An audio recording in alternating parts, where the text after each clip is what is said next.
Ils sont encore sur leur petit nuage. Quelques jours après la compétition qui se déroulait du 25 au 30 octobre, la championne et son coach s'efforcent de retrouver une vie normale, après, comme ils le disent, s'être posés sur le toit du monde.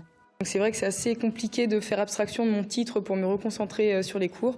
Et même au niveau après du club, de ma famille, de mon entraîneur, il y a beaucoup de gens qui me sollicitent. Et c'est assez compliqué de répondre à tout le monde et à la fois de réaliser et de se reconcentrer sur autre chose. Car la jeune fille est par ailleurs étudiante en DUT GEA à l'Université du Maine.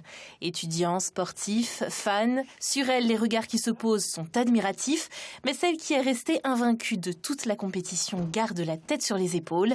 Elle a été certes très forte, mais elle peut mieux faire encore. Quand je suis dans les gradins, et aussi avec l'analyse vidéo, on voit toutes les lacunes.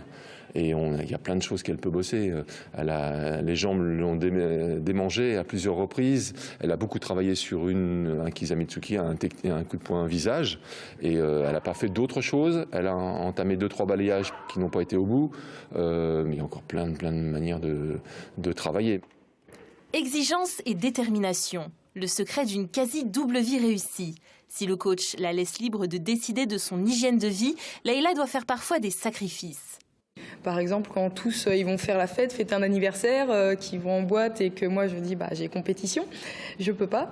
Mais après quand je vois ce que ça m'apporte au niveau, sur le plan personnel, ça apporte tellement de choses que d'autres personnes n'ont pas.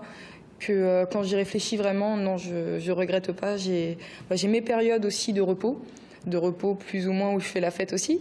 Mais dans mes périodes où je suis à fond dedans, non, ça me gêne pas. Le duo se donne encore quelques jours pour profiter du succès avant de se remettre au travail. Prochain objectif, la Coupe de France senior début décembre, avant de rêver peut-être des Jeux Olympiques.